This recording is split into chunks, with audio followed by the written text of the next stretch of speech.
먹는 방송 먹방만 있는 게 아니라 책 읽는 방송 독방도 있다. 네, 생글교육의 독방입니다. 오늘 소개드릴 책은 대위의 딸이라는 유명한 책이에요. 알렉산드르 세르게비치 푸시킨. 푸시킨 그러면 러시아의 민족 시인, 뭐 러시아 사람들이 가장 좋아하는 작가. 우리는 당연히 톨스토이 아니겠냐 하는데 러시아 사람들은 푸시킨 하면 그냥 껍벅 갑니다. 러시아 사람들이 치는 최고의 작가, 시인이죠. 보통 운문을 썼어요. 소설을 써도 예부긴이 오네긴 같은 운문 작품을 썼지만 요거는 산문이에요. 푸시킨이 자신의 말년 1837년에 결투로생을 마감했었는데 요게 36년에 나온 책입니다. 그러니까 본인의 짧은 생애의 말년에 산문으로 쓴 아주 중요한 문학 작품에 해당되겠습니다. 역사적인 배경을 물론 담고 있어요. 러시아 최대의 그 농민 반란이라는 푸가초프의 난을 역사 배경으로 하고 있습니다. 세움 출판사 번역이 아주 깔끔하고 좋습니다. 이영희 옮김이고요.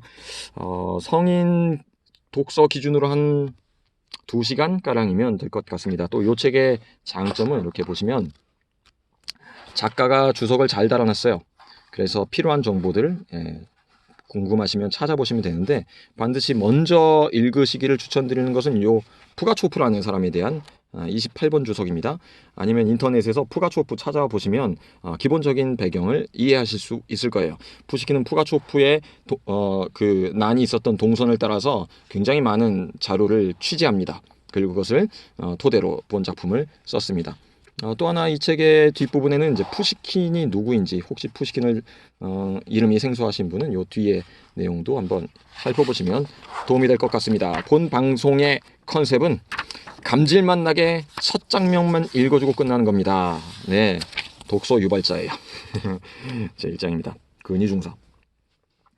나의 아버지 안드레이 페트로비치 그리뇨프는 젊은 시절 미니읍 백자휘하에서 복무하다 1700땡땡년에 중령으로 퇴역했다. 그 후 아버지는 영지가 있는 신비리스크에 정착해 그 지방의 가난한 귀족의 딸 아브도치아 바실리브나와 결혼했다. 스라에 모두 9자녀를 두었지만 나 외에는 모두 어려서 죽고 말았다. 나는 가까운 친척이었던 근제 소령 비공작의 도움으로 어머니 뱃속에서부터 세무노스키 부대의 중사로 등록되어 있었다. 요건 설명 잠깐 드리면 당시 러시아 귀족들은 태어나자마자 군대에 등록해버려요. 그래서 군대에 입대할 때는 이미 서류상 10수년의 그 복무 경력이 있는 셈이 되죠. 네, 그 약간 허위 서류 같은 거예요.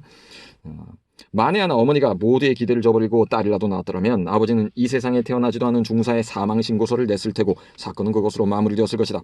아무튼 나는 학업을 마칠 때까지는 휴가 중인 것으로 처리되었다. 그 당시만 해도 우리는 지금과 다르게 교육받았다. 나는 5살이 되던 해부터 마부였던 사벨리치의 손에 맡겨졌는데 그는 바른 행실 덕분에 나의 시중을 들게 되었다. 나는 그의 감독 아래 12살이 되던 해에는 러시아어 문법을 다 익혔고 보르주의 숙회의 특성을 완벽하게 감별할 줄도 알게 되었다. 그해 아버지는 나의 가정교사로 무슈 보플레라는 프랑스인을 고용하게 되었는데 그는 1년분 포도주와 프로방스 올리브유와 함께 모스크바에서 초빙되었다. 옛날 러시아 귀족들은 그 프랑스나 영국의 그 가정교사들을 고용해서 언어도 배우고 다양한 학문을 배웠었어요. 사벨리치는 그의 등장을 몹시 못마땅해 했다. 하는 덕분에 우리 도련님은 아무 탈 없이 내가 잘 씻기고 빗기고 먹이고 있고 그는 이렇게 혼잣말로 중얼거리곤 했다. 더구나 집안에 딱히 손이 부족한 것도 아닌데 무엇 때문에 그를 불러들여 쓸데없이 돈을 낭비하는지 원. 보프레는 자기 나라에서 이발사를 하다가 나중에는 이발사 프로이센에서 군복무를 했고 그 말의 의미도 모른 채 무식한 사람이에요. 가정교사가 되려고 러시아에 왔다. 그는 선량한 청년이었지만 한편으로는 몹시 경박하고 방탕하기도 했다.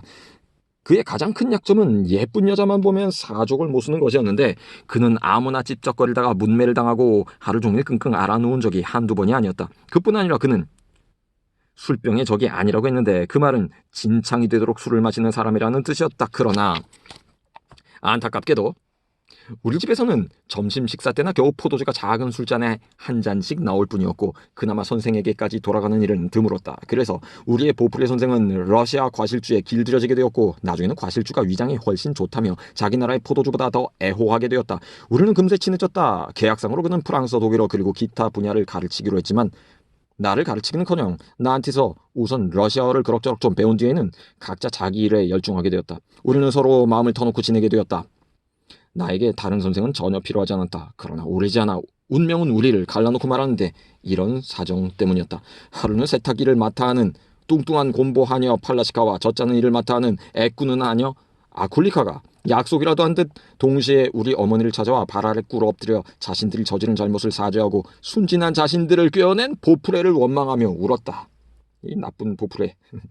그런 일은 절대 그냥 넘기실 분이 아닌 어머니는 바로 그 사실을 아버지에게 전했다. 아버지는 지체 없이 해결을 나섰다. 아버지는 당장에 못된 프랑스 놈을 불러오라고 했다. 하인들은 지금 무슈는 수업 중이라고 보고했다. 아버지가 직접 내 방에 들이닥쳤다.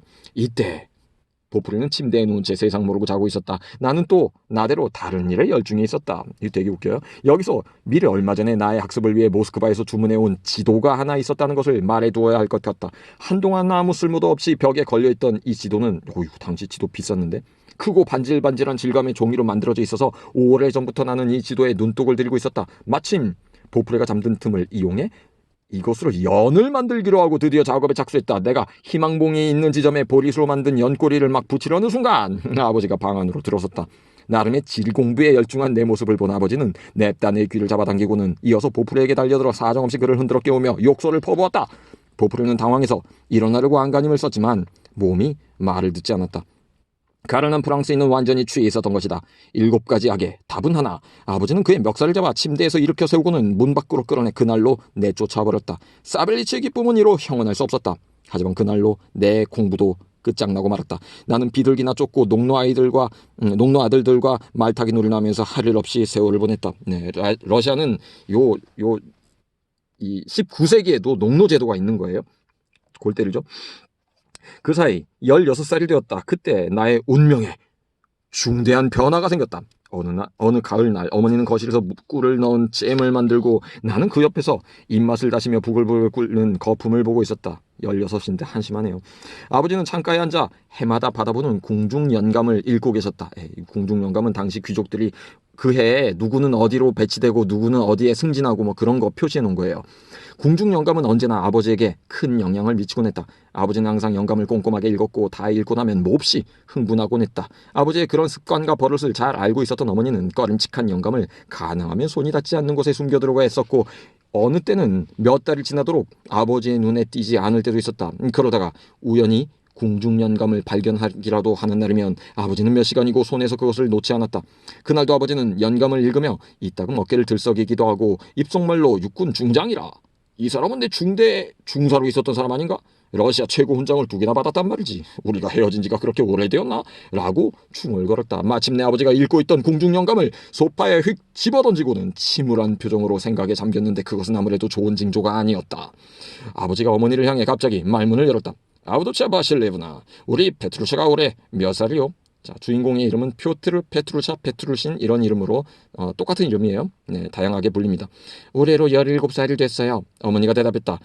그러니까 그때가 나스타샤 게라시모노프나 고모님이 한쪽 눈을 못 쓰게 된 해였고 또 그때 됐어요.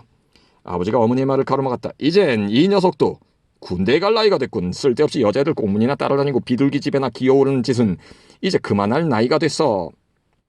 나와 헤어질 날이 가까워졌다는 생각에 가슴이 철렁한 어머니는 순간 냄비에 숟가락을 떨어뜨렸고 눈물이 뺨을 타고 줄을 흘렀다. 그러나 나는 이루 말할 수 없이 기뻤다. 군에 입대한다는 사실은 나에게 해방감과 황제의 도시죠. 귀족의 도시예요. 베테르부르크 생활의 즐거움을 연상시켰기 때문이다. 근위대의 장교가 된 내 모습을 상상하며 그것이야말로 인생 최고의 행복이라고 생각했다. 그렇죠. 태어나서부터 세무노스키 부대에 등록이 돼 있으니까 베테르부르크로 간다고 생각하고 있는 거예요. 아버지는 계획을 변경하거나 뒤로 미루는 성격이 아니었다. 상남자입니다. 그 즉시 출발 날짜가 결정되었다. 떠나기 전날 저녁 아버지는 앞으로 나의 상관이 될 분에게 같이 편지를 쓰자면서 펜과 종이를 가져오라고 했다. 안드레이 페트로비치 B 공작에게 이건 어머니의 목소리네요. 안드레이 페트로비치 B 공작에게 제 안부 인사를 꼭 전해주세요. 어머니가 말했다. 그리고 우리 페트루샤를 잘 부탁한다고도 써주세요. 무슨 쓸데없는 소리요? 아버지가 얼굴을 찌푸리며 말했다. 뭐 때문에 내가 B 공작에게 편지를 쓴단 말이오? 당신이 지금 페트루샤의 상관에게 편지를 쓴다고 하지 않았어요? 그렇소. 그런데 그게 그 사람과 무슨 상관이요? 아니, 페트루신의 상관이 바로 B 공작 아닌가요? 페트루샤가 바로 세무노프스키 부대에 등록되어 있잖아요. 등록은 무슨? 이 녀석이 등록이 되었든 안 되었든 내가 알 바 아니오. 페트루샤는 피츠부르크로 가지 않을 거요. 피츠부르크에서 근무를 해서 도대체 뭘 배우겠어? 돈이나 예쁘게 쓰고 못된 짓이나 배우지. 절대 안 될 말이요. 이 녀석은 전방에서 근무를 해야 해요. 그곳에서 고생도 하고 화양 냄새도 맡으면서 한량이 아닌 진짜 군인이 되어야 한단 말이요. 참, 근위대에 등록이 되어 있다고. 이 녀석 신분증 어디 있어? 그거나 이리 가져와요. 네, 이렇게 해서 주인공 베트루샤는 철부지의 이 청소년 상태로 전방 부대 근무를 하게 됩니다. 그리고 그 앞에는 매우 충격적이고 역사적인 현실들이 기다리고 있는 것이죠. 자, 궁금하시죠? 네, 궁금하셔야 합니다. 반드시 이 책을 기회 되실 때 한번 잡숴보시면 후회하지 않을 겁니다. 여기 뒤에 보면 심지어는 유시민 작가가 극찬을 했대요. 자, 이쯤 마치겠습니다. 감사합니다.